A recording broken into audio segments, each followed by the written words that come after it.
জমি সংক্রান্ত বিবাদের জেরে কাঠিগড়া বিধানসভা কেন্দ্রের অন্তর্গত মোহনপুর দ্বিতীয় খণ্ডের বাসিন্দা আলতাফউদ্দিন নামের এক ব্যক্তির গৃহে শুক্রবার বিকালে অনধিকার প্রবেশ করে মারধর করেন কতিপয় ব্যক্তি। এই মর্মে একই এলাকার 6 জন যথাক্রমে চৈদুর রহমান, আলতা হোসেন, তাজউদ্দিন, ময়না হোসেন, গুলবাহার এবং নজমুল হককে অভিযুক্ত করে কাঠিগড়া থানায় এক এজাহার দায়ের করেন আলতাফউদ্দিন। শনিবার কাঠিগড়া থানার এএসআই এল চিংচং দলবল নিয়ে সরেজমিনে গিয়ে তদন্ত করেন। পুলিশ অভিযুক্তদের বাড়িতে গিয়ে খোঁজ করলে তাদের বাড়িতে পাওয়া যায়নি। প্রশাসনের কাছে উপযুক্ত সুবিচারের প্রার্থনা জানান আলতাফউদ্দিন। নাম স্বপ্না বেগম। কিতা হইছে?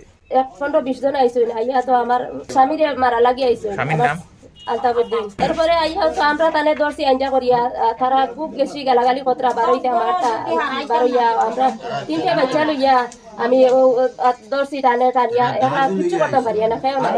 তারা বেটিন সব আইসুন, আইয়া চাইছেন তানে একারে জানে মাইলে এটা আমি বাঁচাইছি। বাঁচানির সাথে তারা আইসেন দৌড়াইয়া আইয়া আমার হাতে ধরে টানিছেন, দরজা ভাঙিয়া চাইছেন ঘরের ভিতরে আমায় দিতে বাদে আমার আইসেন জ্বালাইন আইয়া সারা ফেলাইয়া হরাইছে। ও তো আইয়া আমরা কাজও আসলাম, কাজও তাকে ইয়া ভাইছি তা খুব মারপিট চলে, ঠেলা ধাক্কা চলে, দা খুঁড়াল লইয়া তারা আইসে বারো গিয়া মারতে পারি আইয়া আর ইয়া দরজা তাইয়া লাগিয়েছেন, দরজা ভাঙিয়েছেন, ভাঙিয়া ইয়া দরজা ফেলাইছেন, ঘরের ভিতরে হামাইছেন ইয়া আর কিতা লাগে শত্রুতা?